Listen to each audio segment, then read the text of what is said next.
Get myself sorted here. Good morning. Is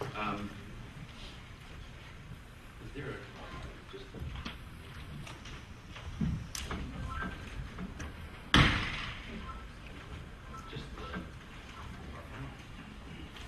there we go. That's us. Good morning. My name is Todd Groom. I'm with the IMF in Washington, D.C., and I've been asked to moderate this first panel. First of all, before we get started, I want to thank the folks at the IAFE, David and Tanya Dieter, for approaching me and asking us to participate in the conference today on how to manage, how to invest in volatile markets. And when Tanya called, she said she was thinking about a wide variety of different topics, but quickly honed in on commodities. It didn't take us in a very long conversation to even narrow that down to food prices, given the very rapid movements we've seen in the last 18 to 24 months in that market. Not just the upward price trends, but indeed even some of the spikes that we've seen along the way since, I would say, the spring of 2006. These price movements, certainly in the world that I operate in, and my colleagues here from the World Bank and such, have really caught the attention as well over the last 2 to 4 years of policymakers. And you may have seen over the past week the G8 meeting in Osaka, Japan, where the finance ministers devoted a significant amount of time to food and oil price activity and commodities markets broadly. And this will also be a very prominent item on the agenda of the heads of state meeting in Japan in a couple weeks' time.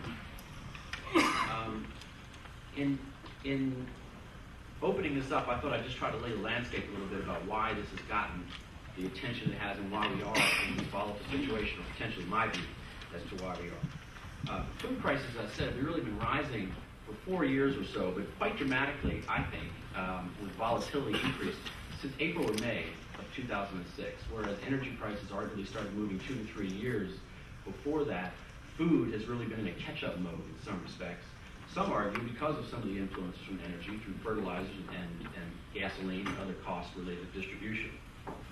In the last 2 years, just a few numbers, corn is up 150% since that sort of May 2006 period that I highlighted. Soybean up almost 300% until a recent correction taking us down to a mere 250% increase in a 2-year period. Wheat has been the real volatile one as well, up over 400% at one point, and through a nice bumper crop, arguably, back down to a mere 230% up in that 24, 25-month period. And I think very importantly for many parts of the world, rice, in a shorter time period, call it 10 to 12 months, is up 125%. And that's very important from a policy perspective because rice is still a very important staple of a lot of middle-income, lower-income country diets. At the Food Summit, as it's come to be called, in Rome earlier this month, organized by the UN, the OECD and the UN put out a number of projections as to what we can expect for agricultural prices over the next 5 to 10 years. And they didn't really offer much hope of moderation or certainly price declines. They generally saw these same food groups that I've highlighted rising another 30 to 70% over the 5 to 10 year period, which, given where we've come from, really may not sound like a rapid increase. And given history, we could also argue that they may be underestimating exactly what those rises could be. So how did we get here? I think there are both demand and supply reasons which have created a very tight fundamental market. On the demand side, we've tended to highlight under the big heading globalization. It's really been that trend more than many others which has taken us from the demand side to where we are. In the last 15 years, we've literally had hundreds of millions of new people join the world economy. And these people started off being producers of goods and services. And in large part, they were exporting deflationary forces to the economies of the Western world, the United States, and Western Europe. Over that period, though, they've built up a lot of wealth. And we see a rising middle class in those same economies. The Chinas, the Indias, the Russias, the South America's countries as well. And as a rising middle class, they're striving to have a lifestyle more similar to ours, more similar to a Western lifestyle. And they're competing with us for all of these different commodity products, not least of which in the agriculture and the food area. So now they've begun to actually export a variety of inflationary forces as opposed to deflationary forces. And that's what you hear a lot coming through the G8 and the other types of communiques on these issues. On the supply side, I agree with those who summarize it very briefly as saying we've had 25 years at least, and in some agricultural sectors they argue 40 years, a pretty significant underinvestment in the infrastructure related to virtually everything in the food chain, no pun intended, of the infrastructure related to agriculture and other commodities. This relates to both production as well as distribution. And in many countries, the distribution side has probably seen the least amount of investment relative to what it required. We've also seen with this rising middle class I referred to earlier, a growth in some countries of urbanization. And it's eaten into some of the productive land we've seen in some of these countries and reduced production there. We've also seen weather shocks in the last year or 2 years, whether it's droughts or rapid rain and flooding, as we've seen in this country in the Midwest over the last month, 2 months. And in fact, in reaction to that, corn prices are up 17.5% in just the last 3 to 4 weeks. At the IMF, we're also working with a number of countries to deal with a lot of what I call policy frictions, some of which are put in place to try to protect consumers against price rises, and the government takes that balance. In other cases, they're protecting producers from international competition. But in either example, and you can often find both in the same country, they prevent the adjustment of markets in the supply-demand dynamic to allow these markets to adjust more orderly, if you will. As a result of those different dynamics, we've seen rapid inflation in a number of middle and lower income countries related particularly to food, to a lesser degree energy in those, and more in the G10, G20, people point to the energy markets and oil and gasoline and such, diesel costs, to driving some of these inflationary pressures. And due to some of those policy measures I highlighted a few moments ago, we also see fiscal and budgetary stress as the governments are having a difficult time sort of buffering their consumers in the way that I described earlier of absorbing some of that price adjustment. And in a number of middle-income countries, to a lesser extent lower-income countries, they're relaxing some of those constraints and starting to pass that on more and more. We've also seen in a number of countries, particularly, I was going to say lower income, I can think of some middle-income countries as well, such as Egypt, where we've even seen social unrest related to a number of these issues. So what's been the international response? Well, organizations like the World Bank, represented here today, and the IMF, and other UN-type agencies are certainly involved in providing humanitarian aid, which is first and foremost on everybody's policy list right now. From the IMF perspective, we also use our annual reviews with all of our member countries over the last 3 to 4 years to increasingly focus on these inflationary and fiscal and budgetary issues that I highlighted related very clearly to commodity price movements. A lot of what the panel is going to talk about today is a trend that I think most interesting in this sphere, and that's why I try to lay a broader background. Throughout these policy discussions, whether it's related to aid or the advisory side, the lending side at the IMF, there's increasingly a risk management, risk mitigation conversation coming into the policy discussion, which I think is all for the better. In my work, which is primarily, as I said, focused on G10, G20 countries, I've been arguing for 3 to 5 years, I've been at the IMF for 5 years, that government officials need to start taking a longer time horizon and think about some of the big demographic trends that are occurring in the world, which are not unrelated to some of the energy and commodity issues, as well as pension and health care, and really start to look at their overall budget, if you will, like a risk manager. And in acting like a risk manager, to use the financial markets to better, in the first case, measure risk, which is about the volatility of those revenue and potential liability streams that they encounter, and possibly, in some cases, to actually take the extra step to manage or smooth out those risks through hedging transactions, which, as I said, the panel will focus on today.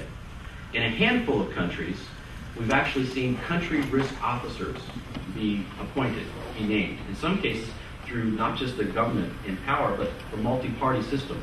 In a number of G10 countries, they're moving towards collectively coming together to create a country risk officer and a country risk office, which I think is a very good thing. Thus far, those countries are trying to aggregate those risks that I described earlier, whether it relates to healthcare, pensions, pandemic flus, climate change, natural catastrophes, what have you, as well as energy and agricultural pricing.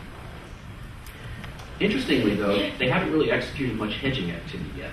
The hedging activity you see related to agricultural and other commodity markets has really been in the middle and lower income countries.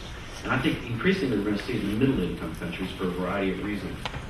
And these often relate to the fact that natural disasters, which impact agricultural and energy type things, have a very significant impact, negative impact on the GDP of those countries, and to a much less extent on the G10 and the G20.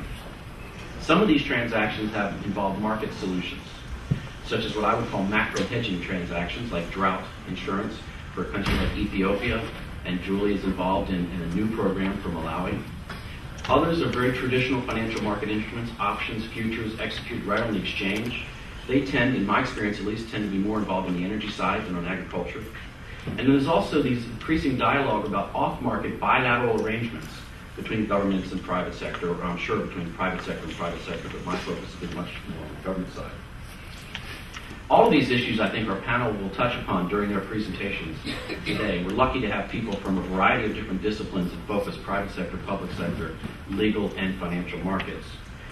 Julie Dana is with us from the World Bank, Carolyn Jackson from Allen & Overy, law firm in London, and Brian O'Hearn from Swiss Re, who's based here in New York. The format that we're going to follow is that each panelist is going to take 12 to 15 minutes to present their activities, their business focus in this area on agricultural risk, their views, and some examples of these risk management, risk mitigation strategies and exercises that I've just highlighted. That'll take us to about 12 to 15 minutes each. And so if you can hold your questions till the end, that should still leave us with 20 or 25 minutes for questions and a dialogue with different panelists. Julie will go first. Julie, as I said, works at the World Bank. She's in the Agriculture and Rural Development Department in the Commodity Risk Management Group. Her focus is on supply chain management, commodity hedging, insurance, and trade finance solutions. She's been with the World Bank for 6 years. Over the last 2 years, a substantial part of her work has been focused on market-based solutions to food security problems in East and Southern Africa. She's also a member of the World Bank's Task Force on Global Food Price Crisis.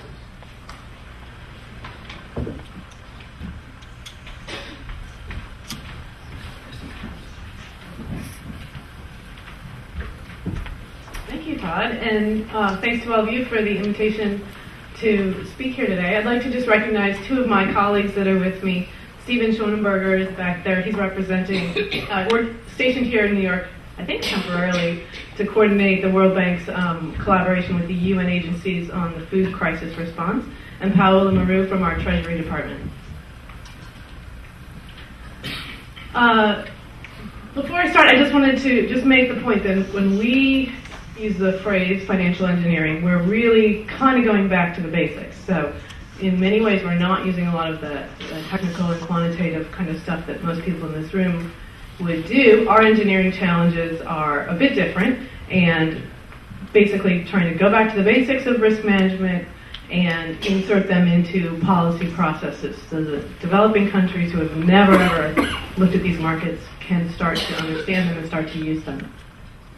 So just, I'll run through this very quickly. The strategic context with respect to the food crisis is extremely serious. We see over the next few years a new 100 million people being pushed into poverty as a result of increases in food and fuel prices. For more than 2 billion people, the sudden rise in food prices brings daily struggle and sacrifice. People living on $1 a day are suddenly extremely stretched. And that's why a lot of the responses you see coming out of the international system are humanitarian at this stage. Just delivering food, getting food to people who simply have lost access to it. Rising food prices run the risk of derailing recent gains in reducing malnutrition. We expect the food price volatility to continue. Input prices, particularly linked to oil, fertilizer prices, actually create another challenge because fertilizer prices are rising, which means that in many of these countries that produce food, farmers are saying, well, the grain prices are high, so I'd love to be planting this year, but fertilizer is too expensive, so I can't. So that's a serious risk to getting the supply response that you would expect to see right now with the high commodity prices. And then also long-term uncertainty is related to climate change issues. So what we're seeing is the countries are in the process of reverting to food policies of the 1970s. Export bans, rebuilding strategic grain reserves, reversing diversification policies, and then trying to implement price stabilization and subsidy programs. These policies create a number of risks. The two most important are they can be very destructive to market and trade, and any gains that we've seen in development of regional trades are suddenly very compromised in many countries. And also, from a government perspective, the total financing needed for these interventions is unknown, unpredictable. So you have a lot of governments saying we have serious issues, we need financing, and they don't know how long they're going to be financing a response or what the total cost is going to be. As Todd said, that's led to an increased interest in risk management. So governments need to plan for and budget their responses to the crisis. They need to raise financing and ensure rapid implementation. They're starting to realize that protection against future shocks is something they should be thinking about.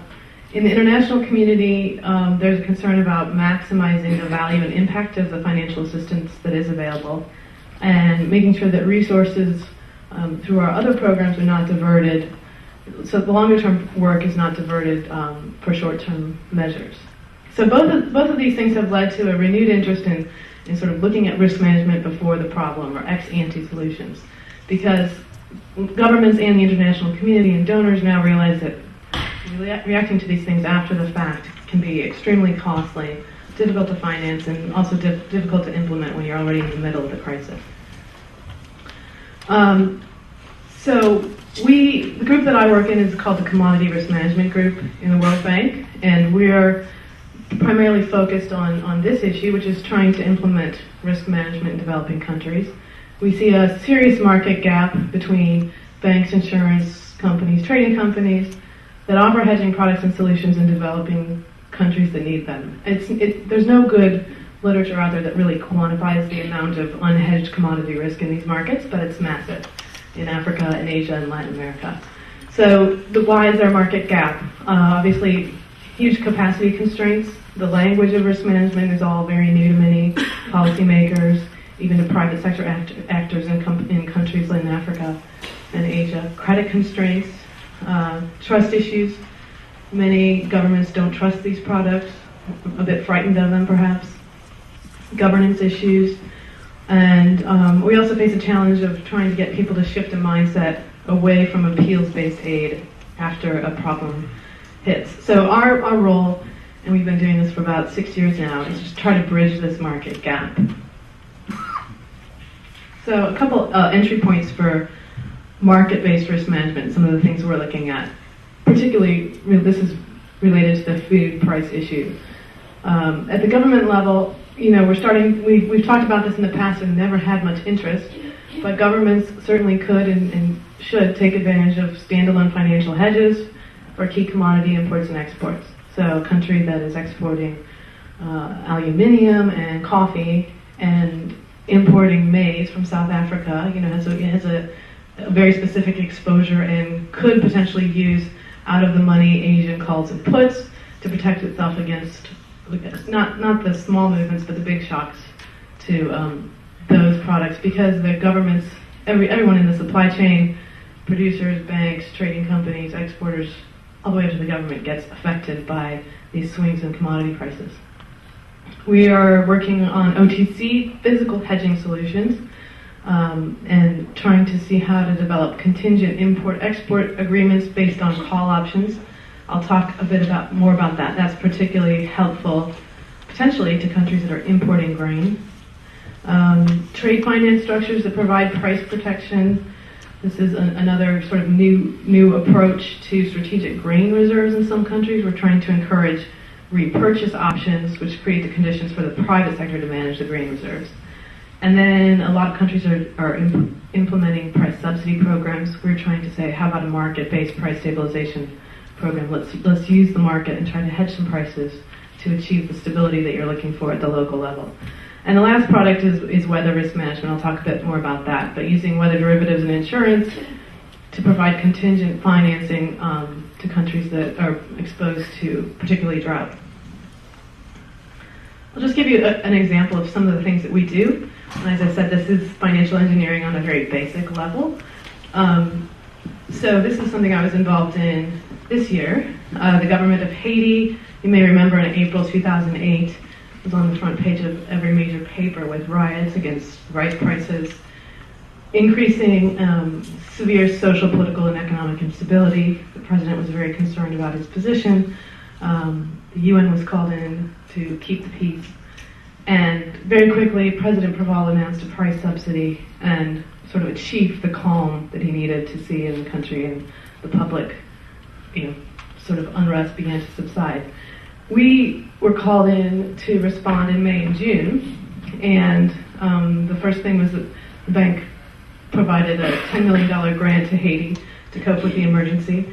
And we started to talk about ways that the government was going to manage this price subsidy going forward, because it really hadn't been addressed. So government needs to think about what it's going to cost if the market continues to rise, what the import sort of supply chain looks like, how to transition to market prices eventually, and evaluating the fiscal costs and risks associated with that program. So we started to look at call options, which could be used to protect the country against the risk of further price increases, and give government a better tool for budgeting the overall cost. This is a good example of how it kind of works in the real world at the government policy level, where governments make a policy decision and then sort of after the fact try to think about the fiscal costs and risks associated with it. Another example is in Malawi. This is another one I've been involved in directly and spent a lot of my time in the past 3 years in Malawi working with the Ministry of Finance on this issue. So Malawi's maize marketing policy is dominated even before the food price crisis by concerns about food insecurity, countries exposed to erratic rainfall, recurrent drought that leads to production uncertainty, very thin markets. The volatility of maize prices in the country is massive, and they frequently have food shortages and food price increases about every 3 or 4 years. So the government then responds with things. It depends on the year, but sometimes they'll increase strategic grain reserves, sometimes they'll announce a price subsidy, and the government responses actually create a vicious circle because they tend to deter the private sector responses. So it's a very unstable situation. In 2005, the government spent $200 million responding to drought. So we've been working with the government to take an integrated look at risk management. In 2005, they transacted the first ever use of a SAFEX-based call option. SAFEX is the South African Agricultural Exchange, and they bought a white maize call option to protect themselves against the risk of prices rising. They were looking at a potential food shortage for 6 to 9 months ahead and decided to buy a call option. That worked very well. In 2006, 2007, they had surplus production, and we're looking at export bans, which nobody was in favor of in the region, and we started to show them how to use contingent export agreements based on put options to help support prices for farmers at the harvest time and address that risk of should we export or shouldn't we. Right now, we're doing 2 things. The government's also got a surplus again this year, but is concerned about food prices, concerned about supply anyway, and so they're transacting a repurchase option actually this week, which will provide a second layer of grain reserves managed by the private sector. It's a trade finance agreement with a call option on top of it. That's probably going to be provided by banks and trading companies working in the region. Standard Bank, Louis Dreyfus, Cargill, some of those companies are involved.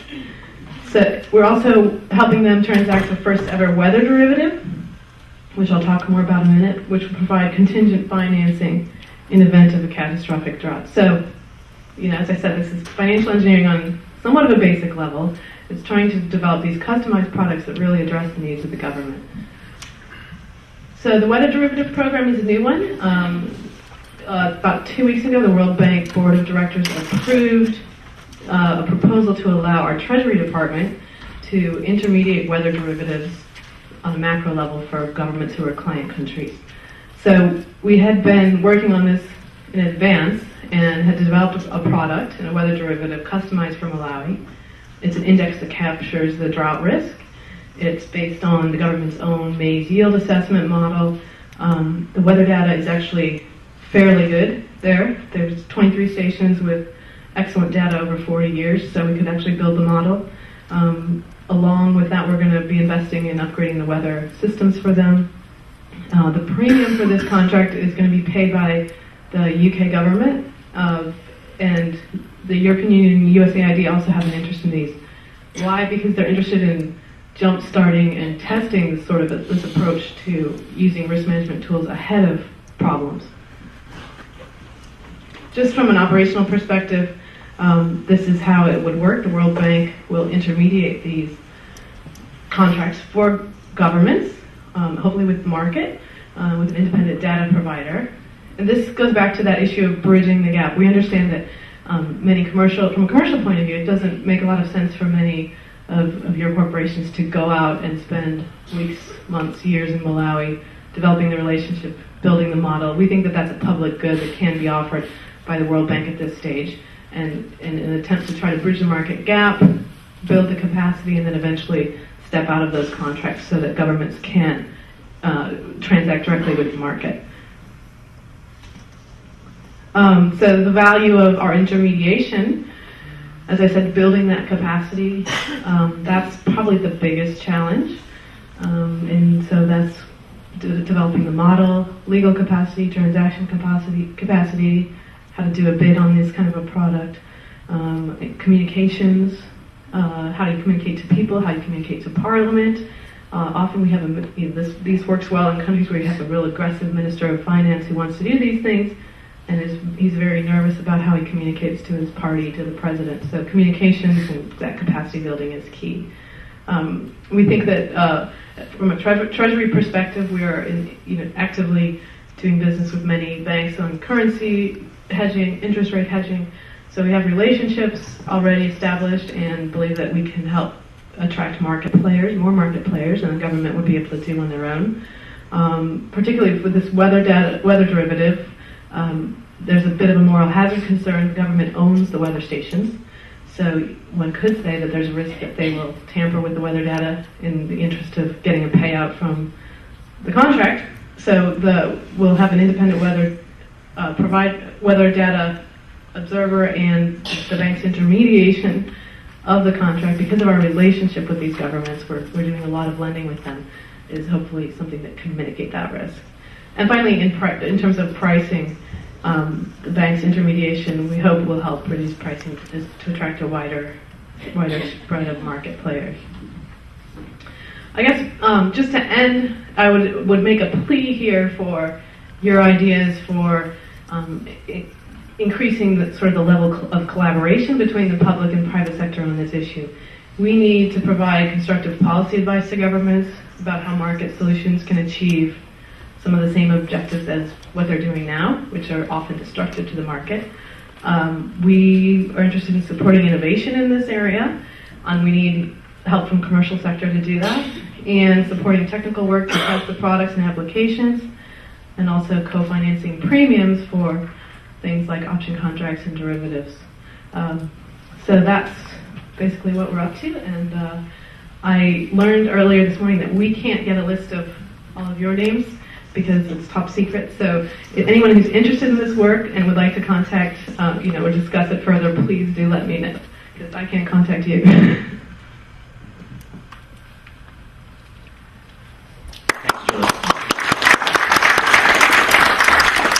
That actually is a very serious request there at the end, because a lot of these markets, the products are there.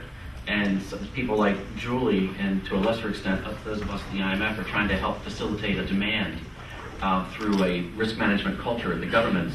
But there is a need for the buy side. There is a need for people out there who are interested in buying these products. We're seeing it from hedge funds and from private equity style funds, often financed in part at least with insurance type money. So there is growth, but your interest in how to improve the data and the structure would be very interesting. Our next presenter is Carolyn Jackson. She's a counsel in the Regulatory Funds and Financial Products Group at Allen Overy in London. Her practice includes U.S. securities and commodities law regulation of the international securities and derivatives markets, as well as advising on U.S. regulatory issues involving the structuring of complex securities and other derivative transactions. She's also a member of an organization which fits this quite neatly called FEED, and I think this is right, it's Financial Engineering Economic Development. And she also has the prestige of being, from 1992 to 2000, a board member and secretary of this organization. Yes, when we were all beginning to think about how to present this panel and speak to you all today, Todd actually said that he wanted us to speak at least 50% on solutions to what we're talking about, the rise in food products. prices and also helping countries develop and hedge their risk to the growing increases in price.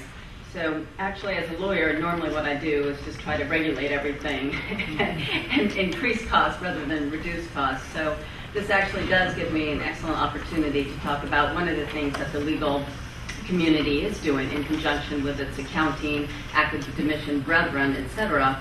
And that is that the American Bar Association, in particular the section on international law, we've organized a task force, again, which the acronym is FEED, but it stands for Financial Engineering for Economic Development. By way of background, the chair is Rick Grove, who many of you might know. He's also a former ISDA executive director and currently CEO of Rudder Associates. We held our inaugural meeting in October of 2000, and we were lucky enough to have Bob Geldof come give us support and say that he wanted to actually get actively involved and kind of considers himself an honorary member. What exactly is FEED? Well, basically we want to have a bunch of toolkits to create functioning capital markets for those countries that currently don't have them. Now this is kind of a strange analogy, but you kind of want to think of Ghostbusters, SWAT team, people in helicopters. You get the economist, you get the regulator, you get the lawyer, you get the traders, and basically go out and talk to the countries and say, what is your problem? How can we not only create the immediate solution, which might be to put an economic hedge in place, but how can we create the long-term solution? And that would be getting the correct infrastructure in place to provide the legal certainty, to provide the stable, functioning capital markets. And certainly, of course, the immediate problem is how are we going to hedge the dramatic increase in commodity prices. But just as an idea to throw out to you all, I mean, I don't think it will be that long before we all meet again, and we might be worrying about how to hedge the fall in commodity prices. Now, again, talking about the micro problem, which is, again, assisting these countries that Julie has been talking about, but I think we have to be aware of the underlying macro environment. It's a very interesting time, no doubt, in the agricultural commodities market. Having been in derivatives since the very early days of 1982, certainly when I was an interest rate swap trader, nobody was talking about hedging risk in agricultural markets. I mean, that was sort of the bastion of the agricultural exchanges, but it wasn't something that a day-to-day derivatives financial markets trader thought that they would be involved in.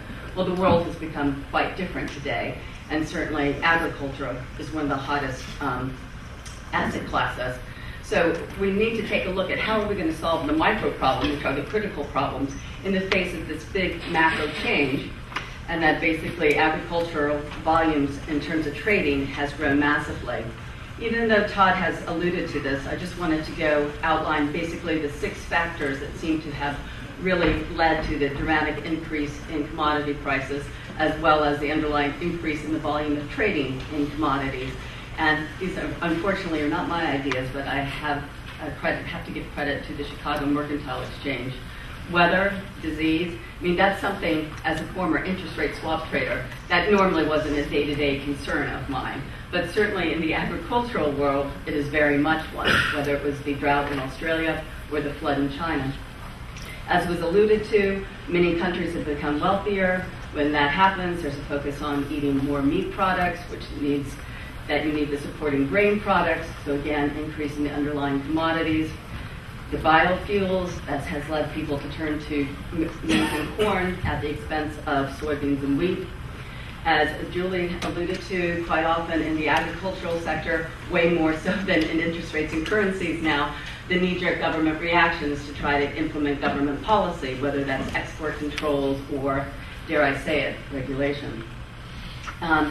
In addition, it's no secret that what has happened due to the subprime crisis, et cetera, has had an impact on the underlying agricultural community as well.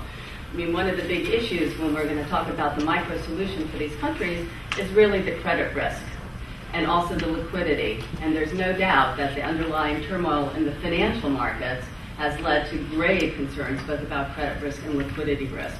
And we're talking about countries that vitally need the support in those areas.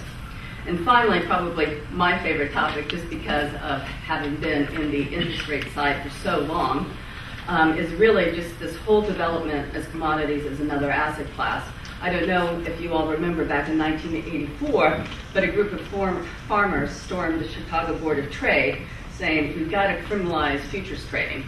So there's that natural fear in the agricultural community when they see financial institutions come in and start trading in their products. It's the idea that this is going to lead to rampant speculation, it's going to lead to rampant volatility, and there are many that are just saying that the financial institutions have come in taking a long-only strategy, hence the price rise.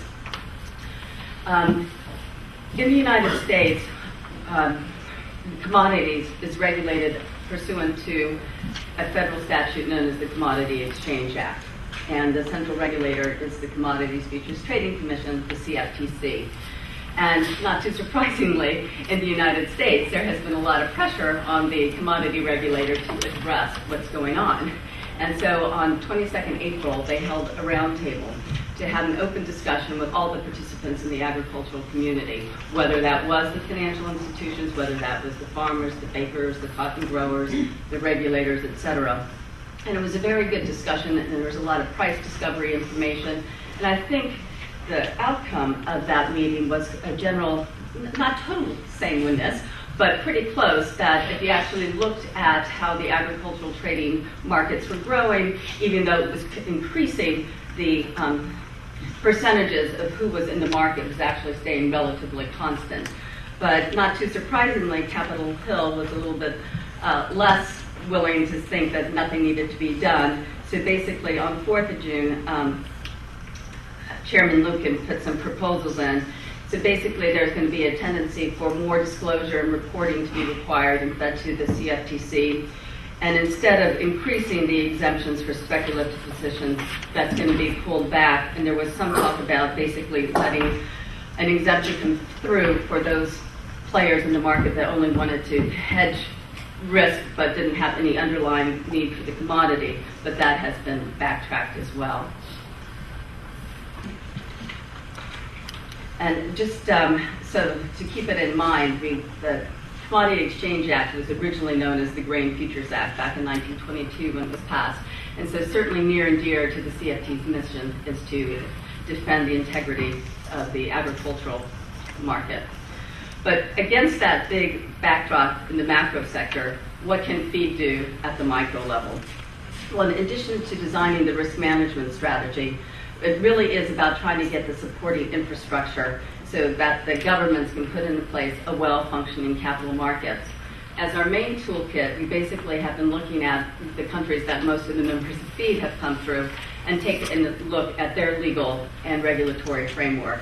I mean, there's a huge contrast, for example, between the regulatory structure of the United States and the UK. The UK is a single regulated jurisdiction, which sometimes I get very envious of, whereas the US is a multiple of different federal regulators and state regulators. And also, in addition to that, whether you want to take a rules-based approach to regulation or a functional. But the main thing that we really want to offer as we Ghostbuster and SWAT team around is really the education. Because again, if you think of it, you have a group of academics, you have a group of lawyers, you have a group of traders, a group of structurers. You really can sort of get the composite whole. And something very near and dear to my heart is it's all great to talk about having a transaction, but without the enforceability of the contract and the certainty that that contract is going to be honored, people really aren't going to trade in that environment. And that's something that the derivatives industry has been working almost since its inception in 1981 to do. So whether that would be developing hard and fast bankruptcy rules that would provide the legal certainty for both netting and collateral enforcement, also the proper regulatory framework. But in addition, because we've been talking about credit risk, I think that we need to also look at potentially creating trading facilities with clearing opportunities in some of these markets that haven't existed before, as well as the underlying credit risk management. Because again, I think that's going to be the biggest challenge, is trying to sort out how in these countries that don't have a lot of wealth, you're going to get these financial institutions that are moving into the market to be willing to transact. I mean, one of the interesting things for me is on the futures exchanges, it is very similar to what the interest rate market world was like almost 20 some odd years ago. The contracts only go out, the exchange rate contracts in agriculture only go out to depth to about 9 months. But you've been seeing the banks try to extend the OTC contracts to a 3 to 5 year maturity. So very much engaging in that stack and roll mentality, which as a trader is quite exciting. But I do think it's a real interesting convergence to try to take all of the paradigms that were learned in the interest rate market and apply them at the micro level into these economies. So again, I would encourage you all, if you have any interest in fee, to please get in contact with me, because it's not just about lawyers. And also keep in mind that a lot of us that have been involved in derivatives, it's been about 25 or so years. And so there are a lot of people that had an interest in creating the market. They're actually moving on and wanting to play more golf or whatever. But this is a great time for them to actually come in and really contribute and be part of things and lend their expertise to help maintain the very well-deserved excellent reputation of OTC derivatives. Thank you. The third panelist speaking is Brian O'Hearn. He's a managing director in the financial products area at Swiss Re here in New York, and focuses on agriculture and weather risk.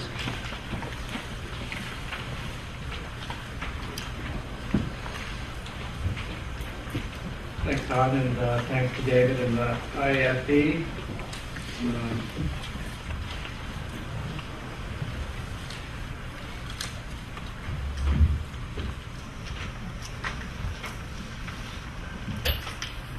As Todd mentioned, I run our environmental and commodity markets for Swiss Re, so we've been at the forefront of looking at climate change, what it means to us as the world's largest reinsurer. Is weather volatility increasing? Seems to be the flooding that we're having in the Midwest. Is that an example of that? The weather volatility around the world, China, the snow we got in Baghdad and Tel Aviv over the winter is very interesting times for these markets. Julie covered some interesting aspects of the weather market. I'm going to delve a little bit deeper into that, not only from the emerging market side, but some more of the mainstream applications that are being done in the developed countries. I was president of the Weather Risk Management Association for 2 years, from 2004 to 2006. We took the volumes, the notional volumes, up in the market from $4 billion in 2004 to $45 billion in 2006. So it's a vastly growing market. It's exchange traded temperature-wise on the Chicago Mercantile Exchange, predominantly in the U.S., but looks like some good opportunities for market expansion in Europe, Canada, some contracts traded over in Japan. As we think about weather and agriculture, inextricably linked there from the supply side of the market. Weather, precipitation, temperature is what's influencing crop yields. As we heard, you had severe droughts in Australia for 2 years, taking the wheat crop basically down in half for 2 years running. Couple that with some problems in other countries, that really got things started in the ag markets. And the wheat running last year, and then corn and soybeans tending to catch up over particularly the last 9 months or so. How much of that is a weak dollar? How much of it's weather? Well, they're linked, but weather clearly has an impact. Going to go through a few case studies, one an emerging market, and then some how you can cover crop quality, crop quantity, some interesting applications there. And the U.S. ag market, even though it only represents 1% of our GDP, is still the third largest ag market in the world. So very, very significant economic value there, and that was 2007 numbers. As Todd mentioned, if you're doubling all the prices, then that $180 million market is going to become 350. So because weather is a key part of my business, Swiss Re started in the weather derivatives market about 10 years ago. Really developed the market from the impact of what's an El Nino mean, as the energy companies saw that those signals coming in. So the energy companies, the insurance companies all started to play and really created a pretty robust market at this point. And then the expansion into the grain sector, the agro side, and the energy side has really been what's fueling the growth in the weather market.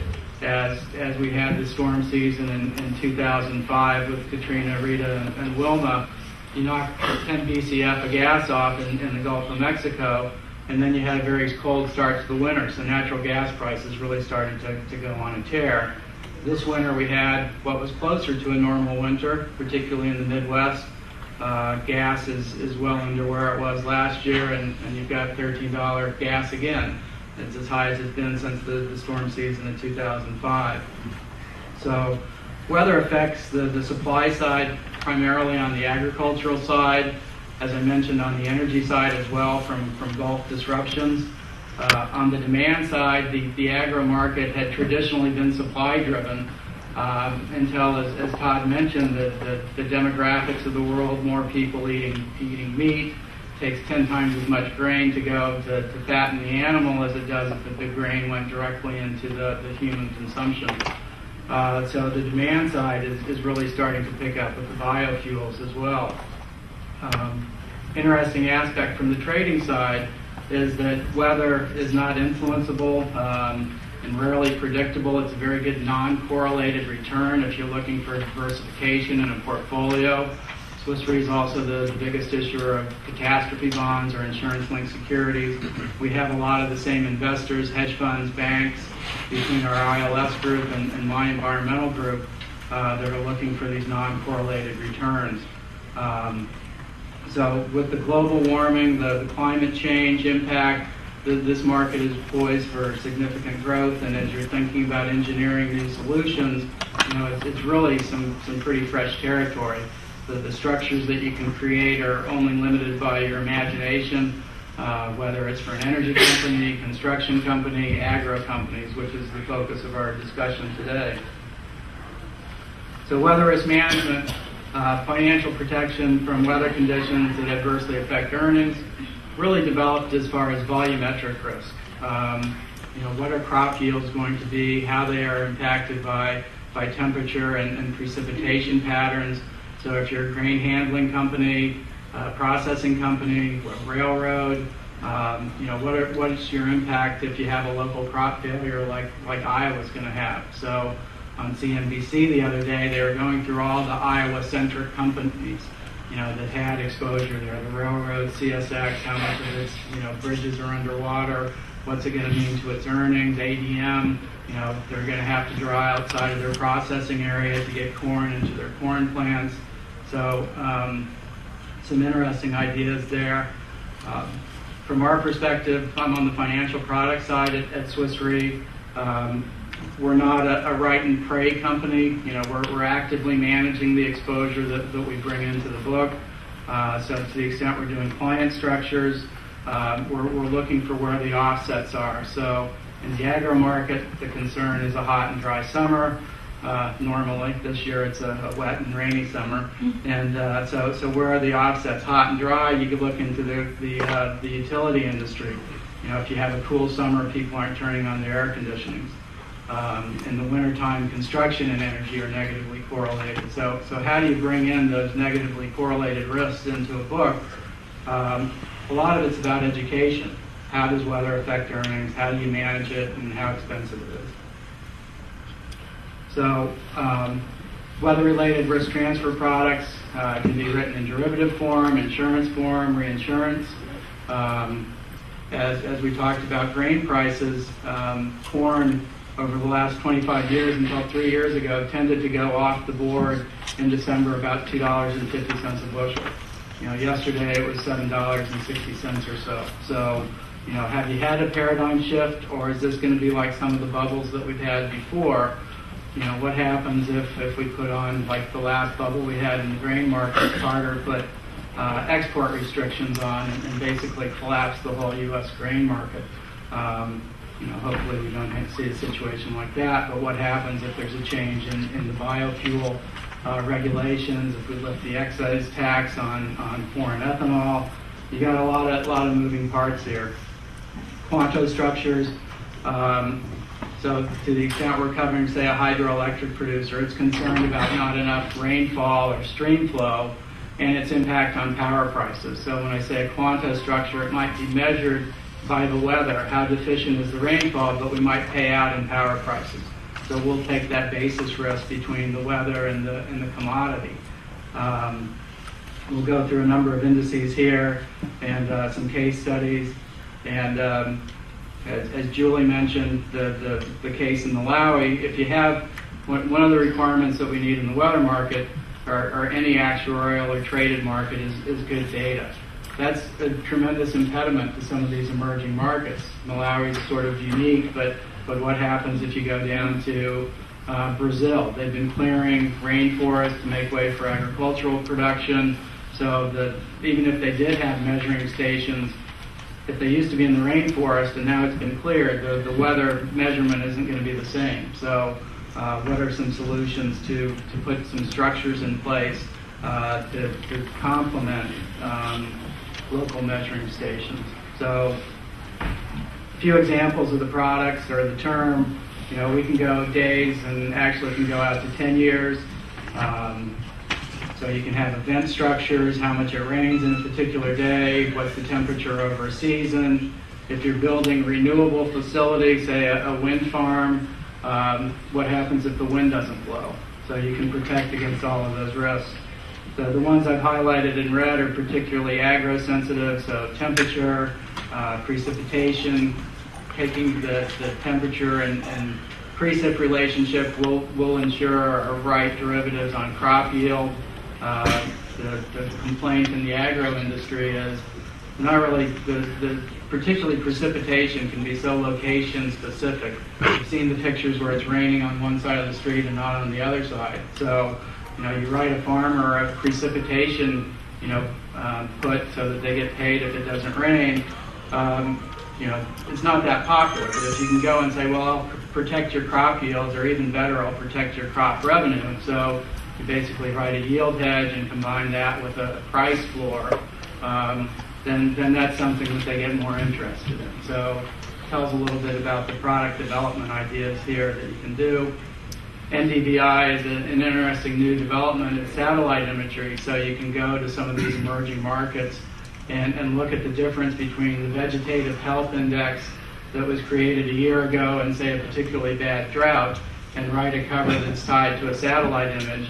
So you don't have the moral hazard that Julie talked about. What happens if you're writing a derivative for the government owns the station, how secure is the station, who's going to be monitoring it? If you have 23 stations, do you have 23 monitors? So how does that work? We did a deal in Mexico last year where we had over 300 locations. So using satellite imagery becomes very helpful in that instance.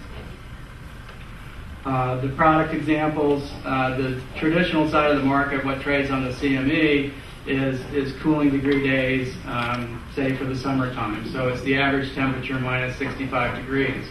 That doesn't really work that well in the agro side, so you have growing degree days. So plants tend to grow if the temperature is above 55. So average temperature minus 55 tells you what your growing degrees are. Critical days, critical precipitation, what happens if it rains more than 2 inches in a particular day, what happens if you get a freeze and you've got citrus or something like that, or any type of crop that is susceptible to freeze failure, aggregate precipitation, critical days. They're all capable of constructing an index around. So on the agro side, as I mentioned, we can protect crop yields, we can protect crop handling revenues. You can trade as well as hedge commodity exposure. What's the relationship between excessive precipitation and corn prices? As Todd mentioned, when we saw that 6 inches of rain, in Kansas City at the beginning of June, and saw that moving into the eastern part of the Corn Belt, sort of gave you a signal that the corn crop could be in trouble.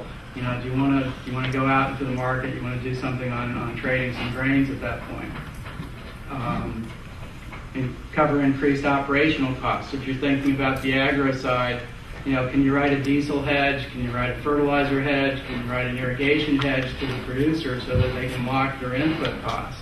So it's not just all about the output price or the crop cost, but how do you protect the input side in the rising markets?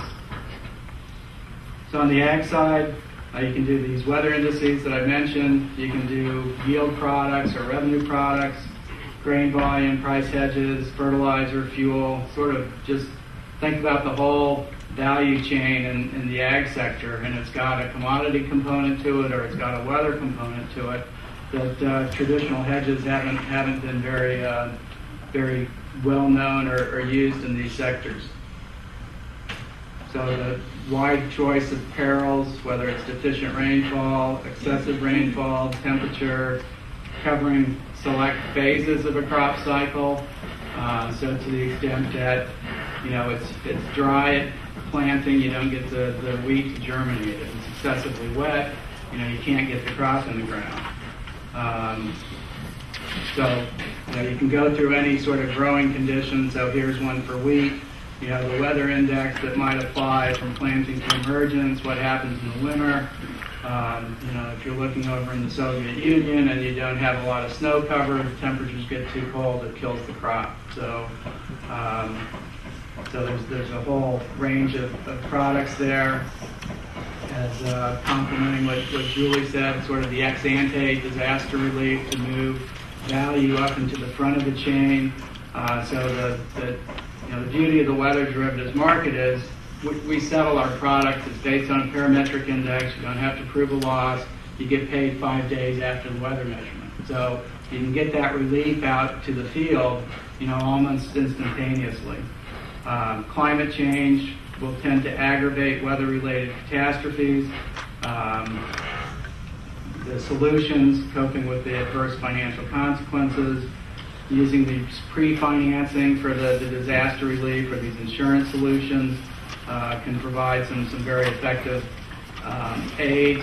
So here we have a World Food Program in Ethiopia. I think Julie largely covered some of the ideas there. We're also working with Jeffrey Sachs here at the Columbia Earth Institute at the Columbia University. We're covering a lot of village clusters in Africa from deficient water requirements. So it's a combination of a local precipitation measuring station as well as satellite imagery. And we create a water requirement satisfaction index that is intended to determine what the growth is for the particular crop, say maize or corn. How much water does it need? What are the critical stages for that water to be delivered? Grain quality. If you're thinking about how sometimes we get inquiries for quality. So barley is a crop that can be grown for feed or it can be grown for beer. And the beer quality barley requires it to be dry leading up into harvest. It commands a premium, say $2 a bushel over feed quality barley.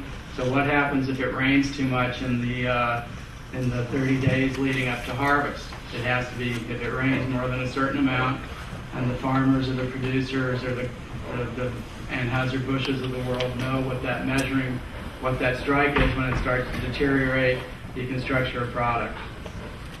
Same on quantity. If it gets too hot, the corn doesn't grow.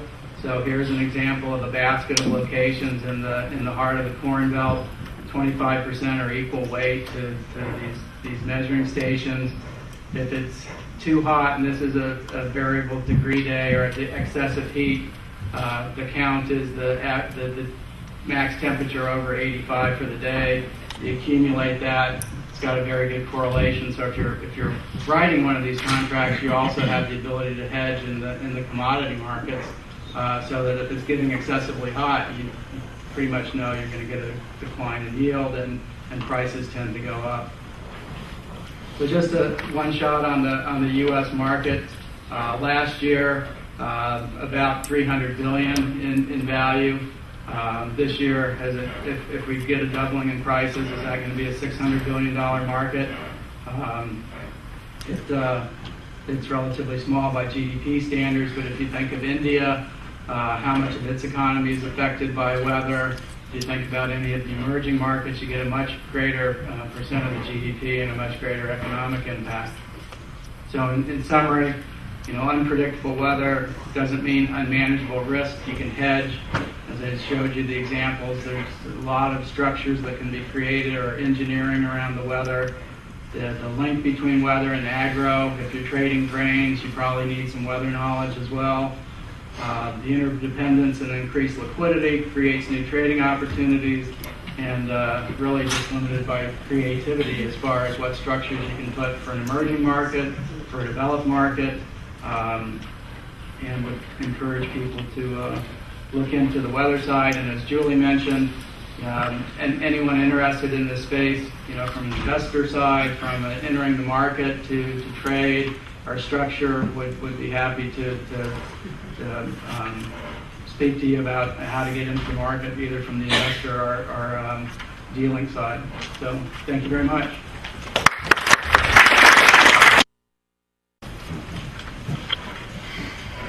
Yes, sir. Never mind.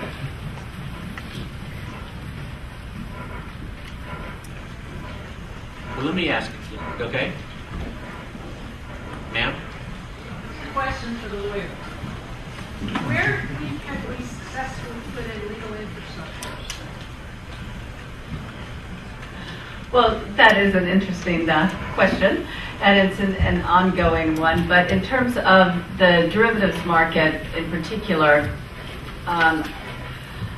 I can't even think how many ISDA netting and collateral opinions there are. So in terms of giving the legal certainty to the contract, I would argue that by looking to both common law jurisdictions and seeing whether or not netting is enforceable, or where it's not, putting the appropriate legislation in place. I'm not trying to say that FEED is going to overhaul the countries, but in terms of actually giving the enforceability of legal contracts, I do think ISDA working with various counsel has been tremendously successful in that, because if you look at the United States, it's quite interesting for me sitting in the UK and also being a US lawyer and growing up in the US derivatives market. The United States probably had one of the least certain legal infrastructures for the enforceability of netting.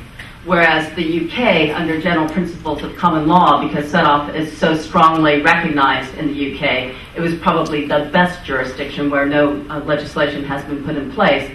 But through various lobbying efforts, etc., the U.S. bankruptcy code has been overhauled to gradually increase through time the certainty that netting would be enforced and that the contracts would be upheld. And similarly, ISDA, for example, has developed what's known as model netting legislation. And so that's something to get to those countries where they haven't even addressed the idea of what would happen with a bunch of financial contracts and some institution went bust and whether you would cherry pick or not. It's a quick way to start talking to the legislature and regulators that this is what you're going to need to get that certainty of contract. I would also reference you to, as a specific country, look at somebody like Brazil.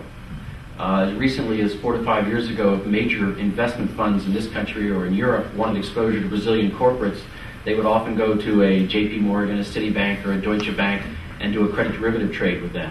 Increasingly, through efforts similar to Carolyn's, they've created, as she mentioned in the presentation, some basic things, bankruptcy codes and such, which have really facilitated a local debt capital market in Brazil, and now investors are going directly to Brazil.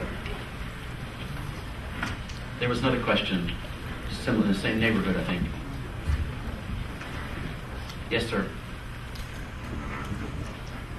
Perhaps I missed it in the presentations, but there didn't seem to be a mention of corn for ethanol and that whole link in terms of the energy within the corn on cattle cycle.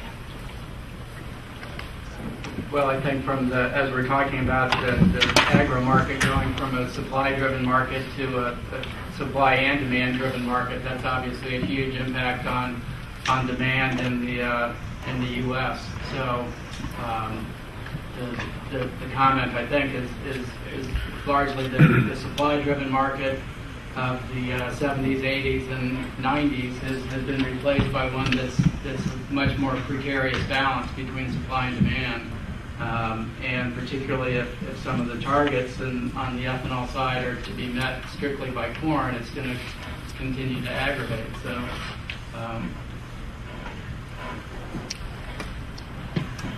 Another question? Yes, over here. Let's go over here once. How do you model the underlying of the weather derivative? I'm sorry, I can't hear you, sir. How do you model the underlying of the weather derivative? What kind of process do you use? The process is really taking a look at what your 40-year weather pattern is, doing some detrending. The weather market tends to trade more off of, on a temperature basis, at least off of a 10-year normal. There tends to be 30-year cycles in the say, Atlantic, a multi-decadal oscillation. So we were in a relatively cool phase from the 60s until the early 90s probably. We're currently in a warm phase right now. So looking at, say, the last 10 years is really where the market tends to trade. You put a risk premium on top of it. You have an offset in your book. As I mentioned, we're always looking for offsets. So that's really the process. What sort of trending techniques do you want to use? What sort of climate signals do you see? Everyone was expecting last winter with the La Nina, a lot of people, that it was going to be warmer than normal. So you have to take into account sort of your average weather, any climate signals that you have, and then some proprietary. What do you think of the trending? Joe, do you want to comment at all? Ethiopia, for example, was 2 years in the process. It was data, and they had to develop 21. I mean, when you think of Ethiopia, I wouldn't have guessed this personally, but they developed and identified 21 microclimates in Ethiopia and had to develop indices for each in order to get that instrument into the marketplace. So it's data. There's another question? For Brian and maybe also for Carolyn, retailing this in emerging markets or developing countries, I wonder how that has gone, because a lot of these weather-based instruments are really meant to go to farmers or through the supply chain, not sort of at government to government level or government to the international level. So what sort of innovations have you had, given some of the weaknesses in the regulatory structures, to be able to retail this to farmers, to grain wholesalers, to processors, etc., in emerging markets? It is all about distribution. So in India, we staffed an origination office there 2 years ago, working with the primary insurance companies to distribute the product, and then we do it on the reinsurance side. So that way you can bundle. I think we've done probably 1 million farmers over there, but what's the premium on that? It's not a whole lot. That the market's really starting to develop.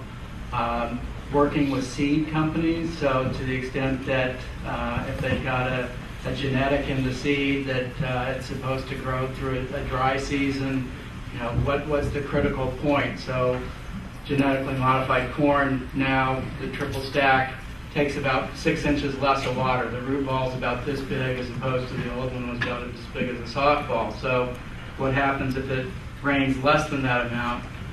We can offer a seed rebate to the seed company, and that way it mass distributes the product. So they get a free bag of seed if it rains less than a certain amount. And in terms of the retailization, I mean, it's a tremendous problem, and that's why looking at potentially clearing systems, although that would be a bit ambitious in some of these developing countries, but it would be more the idea of how are you going to be able to aggregate, so that you can get enough volume in the transaction, but then be able to have someone take the risk of the composite whole and then allow the individual to have the benefit of the risk protection. And I guess also, Julie, just, how do you get it working with someone like the World Bank or the World Food Program to stimulate some of these markets? And then they were very instrumental in getting India off the ground, and now it's largely been taken over by the private sector. So. Yes, sir, right here. Have you had any This instances? gentleman right here. We'll come. 1 second, sir. Oh, I'm sorry. It's okay. You're right beside each other, right behind you. Yeah, my question is to Judy. I mean, can you tell us more about how do you work with, the countries? Who do you work with, the process? Yeah. Yeah, sure. It's mostly a very demand-driven process. So the World Bank is lending to most developed countries. We have agricultural lending operations.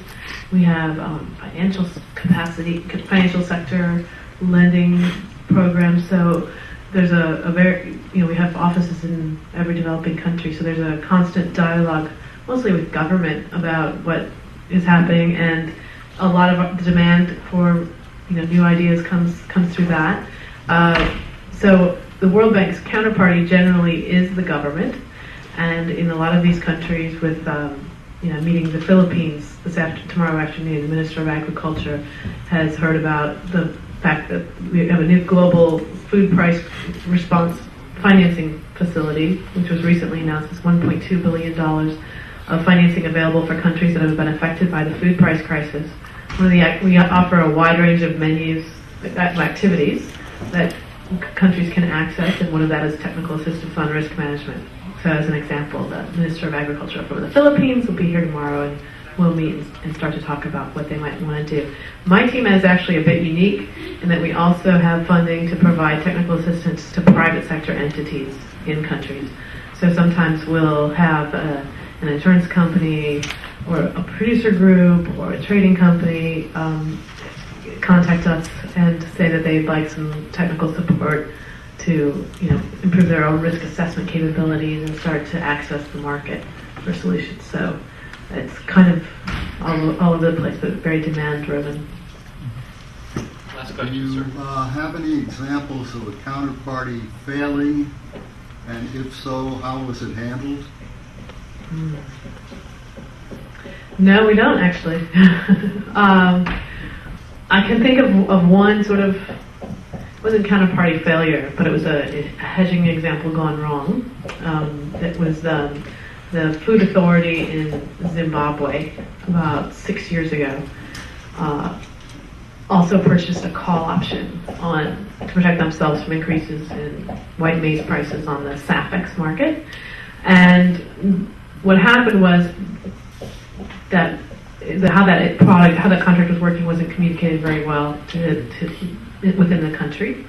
Some political opponents found out about the contract, showed up at the Food Reserve Authority, and said, "We see an invoice for the payment of a premium for an option contract. Show us the shipping receipts for the maize." There weren't any. Nobody understood, and the person who did that contract spent some time in jail. So that's one of the. That's a remedy. Yeah, so that talks to the point about really communication on these things. And also, as Todd mentioned, a lot of developing country participants see a lot of political risk in going down this road because it's not well understood. Not just developing countries. In my opening comments, I made reference to this country risk officer concept, which I think is a really big positive. And the 3 or 4 that emerged are all G20. They may actually be all G10 countries, and so they're very developed, wealthy countries. But it's really happened because not just the party in power, but all the political parties have come together and agreed that this is a necessary thing. Because to take the extra step, often as a politician or a minister of finance, and to actually buy insurance to hedge, is a serious political risk. It's sort of one of those things. Well, why didn't your house burn down if you bought the insurance? So it's part of the development of demand that I described, of which the World Bank has really done a tremendous effort in facilitating demand, is to get that culture in place that it's okay to hedge. And maybe you don't need it every year, but that's the right mentality. Yeah. If I can just add something on that, in terms of counterparty risk from the buyer of the product, we are always advocating that the payment of the premium is upfront. That helps in introducing the idea of insurance. You're going to pay for it now. So we don't like to recommend that governments have the premium subtracted from a settlement later on. It's all an upfront payment. So that reduces the risk to the provider. And we're also working with sort of very highly rated providers, like I said, Standard Bank, Louis Dreyfus, Cargill. These are companies that we'd like to see smaller companies get into the business, but at the moment we recognize what counterparty risk could do to sort of the reputation of these instruments, so we're very careful on both sides. We have to wrap it up, so thank you very much for your questions, and please join me in thanking the panel.